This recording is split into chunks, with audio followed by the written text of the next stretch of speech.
Daybell is heading to Boise. Alex Cox may have tried to murder Zulema. And Dawn Wells speaks with the behavioral panel. And don't forget Barry Morphew and Shoshone Dark. Wow, what a week.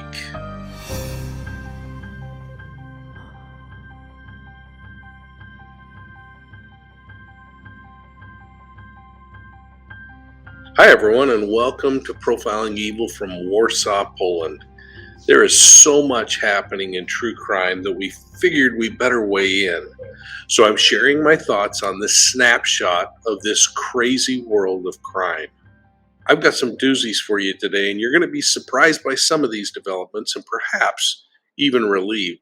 Let's start with this week's developments on Chad Daybell.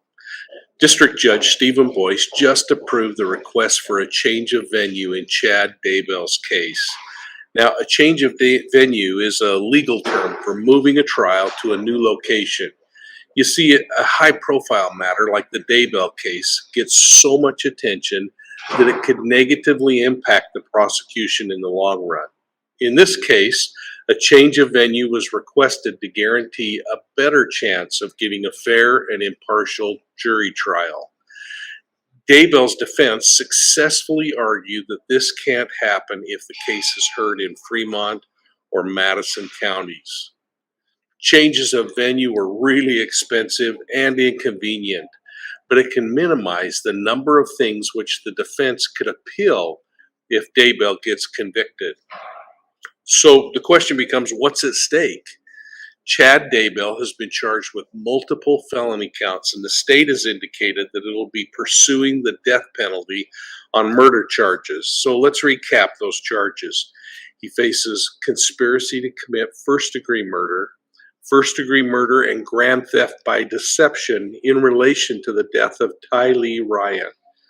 That's serious, but it's not even the tip of the iceberg. He faces conspiracy to commit murder, first-degree murder, and grand theft by deception in relationship to the death of Tylee's brother, Joshua Jackson Vallow. And he faces conspiracy to commit first-degree murder and first-degree murder in relation to the death of his former wife, Tamara Daybell. Don't forget to add in these felony insurance fraud counts, and the numbers start to climb to 9 serious felony charges. Now, as part of all of this, prosecutor Rob Wood indicated that he'd like the jury sequestered when it goes to trial. Sequestering means that he wants the jurors kept in a secure location both day and night during the trial. His hope is that this will minimize any undue influence from the media or other sources out there. The move is going to cost the county and the court additional money, but the prosecution feels that it's a necessary step to avoid any claim that the trial won't be fair and impartial. Now, to support their claim in that change of venue that's needed, Daybell's lawyer, John Pryor, submitted exhibit after exhibit, revealing hundreds of news stories that have been published locally and nationally, and I would add internationally. In fact, East Idaho News has published more than 250 articles on this case alone. The court agreed with the defense that the pretrial publicity surrounding this case has been lengthy, continuous, and pervasive. I wonder if it's because 2 children and an unsuspecting wife were allegedly murdered as part of an elaborate lover's scheme that could have extended to other premeditated homicides, and we'll see more about that. Well, I'd say the comment that the case is catching the attention of the local community is an understatement. This thing has captured the attention of the world, and people want to see justice served. In his decision, Judge Boyce noted that the court received numerous requests for media coverage from local, national, and international programs. The judge mentioned how some media outlets have used inflammatory terms and story titles such as, quote, "He's a liar, he's a liar." Well, Daybell's defense team also lodged concerns over local vigils and groups of people that have been putting signs on the courthouses or near locations where jurors or potential jurors could be influenced. Then they also argued that the pending court action against Chad Daybell's new wife, Lori, would also negatively impact his trial. Again, an understatement. Well, in the end, the court agreed and they moved the jury trial of Chad Daybell to Ada County, Idaho. That's where Boise is located. Now, like you, we're going to be watching this thing unfold, and we hope to see Lori Daybell eventually found competent to stand trial so that she too can have her case adjudicated before a jury of her peers. But now let's jump across state lines to Salida, Colorado, and the Morphew investigation. There are some dark new developments that are worth discussing. So let's jump into this. Many people were shocked when the 11th District Court Judge Patrick Murphy granted a bonded release to Barry Morphew after he was bound over for first-degree murder in the death of his wife, Suzanne. The $500,000 bond seemed low, and Morphew seemed prepared to put that money up immediately. In fact, he had the money in place and he walked out of the Chaffee County Jail only a few days later, moving into this vacation rental next to the home where he allegedly killed his wife. So, how on earth does this happen? I mean, to add intrigue to the story, it's also reported that he's living with his alleged friend, Shoshone Dark, a woman that many people think looks mysteriously like Suzanne. And someone said that he's been seeing and being in contact with her for many, many months. Look at this comparison. Does it make sense for anyone out there that the court would allow Morphew to move into a rental home next to the marital home that he once lived in with the woman he's accused of murdering? Well, the story gets even more interesting when we learn that the 11th District Attorney's Office also discovered that Morphew was wearing a court-ordered tracking device that couldn't accurately be tracked in that location. But why is this a recent discovery? Haven't they been saying that cellular coverage at the Morphew Puma Path home was terrible for years? That was even brought out in court. Let's see if the new court order will move Morphew from that location and improve the tracking device that he's required to wear. It's hunting season, and I believe his release doesn't include filling an elk tag.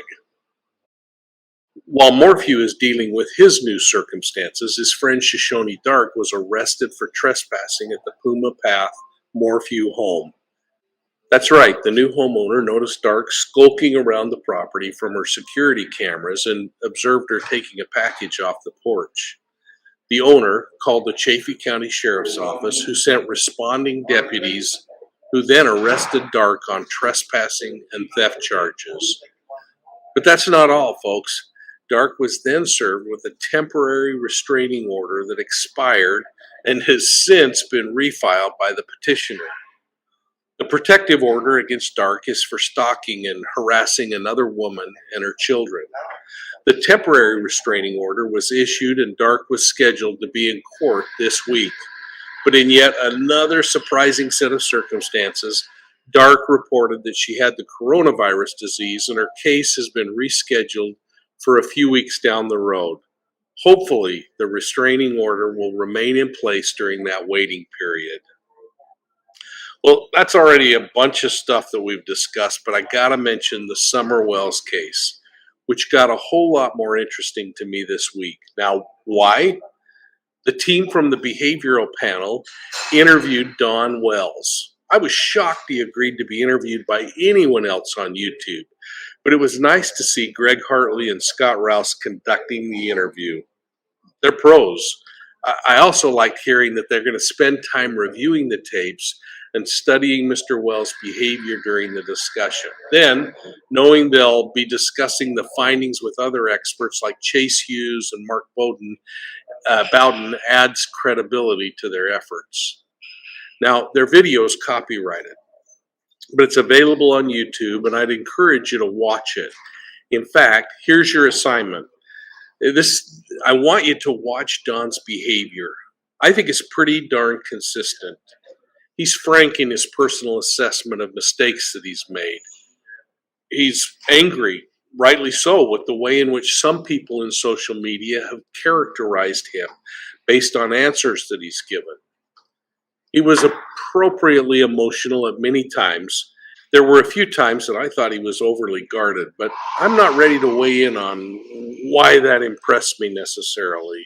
It was interesting to observe how his recollection was spotty when it comes to things that he and Candace were discussing.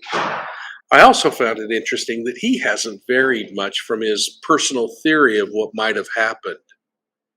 And I thought he explained his criminal history very well. Well, you might find it interesting that as you listen to his discussions about these claims of abuse made by his family, which according to him have been since retracted, that he has some interesting comments. I'd like you to watch his eyes in particular as the questions became a little more prescriptive. Watch his eyelid movement and the pauses when he answers both yes and no questions, especially as the questions become more weighty. It's going to be really interesting when the behavioral panel reacts to the interview. They've been able to do something I haven't. They sat face to face with Don and they interviewed him. Face to face provides so much more information than an interview over voice or video. Then I'm going to ask you the same question I've asked before. Is it appropriate for YouTubers to inject themselves into the midst of a criminal investigation, especially one that deals with the disappearance of a child? I'm going to be looking for your comments below. Now, before we wrap up this overview, I want to chat quickly about Brian Laundrie's investigation and search.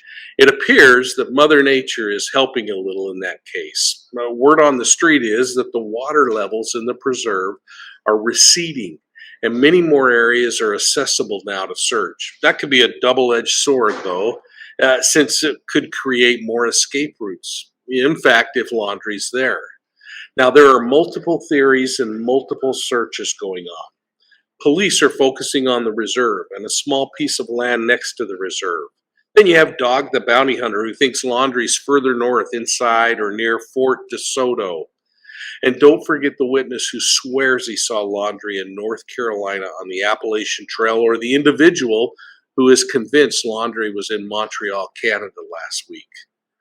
While all of this is happening, Northport police are reporting that they were in fact surveilling Brian Laundrie before he disappeared. Well, if that's true, what happened? Did he break their cover and masterfully pull off one of the best getaways in history? So here's the question I've had for several weeks on this case, and I'm going to pose it to you. First, a statement. We know that Gabby's gone. Her body's been recovered. Now the question. Would Laundrie be easier to capture if we weren't looking so hard? I'm serious. At this point, he's only a person of interest. Either call it like it is and justify why we're spending hundreds of thousands of dollars pursuing him, or scale back and devote some of that time to find people like Daniel Robinson, Maya Miliete, Lauren DeMolo, or the thousands of other people who have mysteriously gone missing this year and every other year preceding it. So what do you think? Would Brian Laundrie make a few mistakes if the heat was less hot? Would Brian Laundrie text or phone a friend if there was less pressure? Would Brian Laundrie get out of that mosquito-infested swamp if he's there and find some dirtbag hotel for a few days, increasing his risk of being spotted? Would Brian Laundrie get back on social media accounts? Now, I'm going to look for your comments below on this issue and the other cases that I've talked about today. And I want to end by thanking you from Warsaw, Poland. I'm conducting this discussion from inside my hotel as I get ready to go into Old Town, Poland for some meetings and some little R&R. So hey, please take a moment, hit that like and the subscribe button. Ring the bell so that you get all of our notifications on videos like this one. And thanks for your support of Profiling Evil. We'll see you soon at the next crime scene. Hey folks, I'm here in Warsaw, Poland. Make sure you tune in to choir practice Monday night. We're going to be doing Ask Mike Anything, and we're going to be talking about the Wells case and the behavioral panel interview. We'll be talking about Daybell and all the crazy things going on there. We'll be hitting on Brian Laundrie and the Gabby Petito case. We'll be talking about anything you want to talk about. So throw your questions out. We'll be looking forward to it. Thanks and have a great day.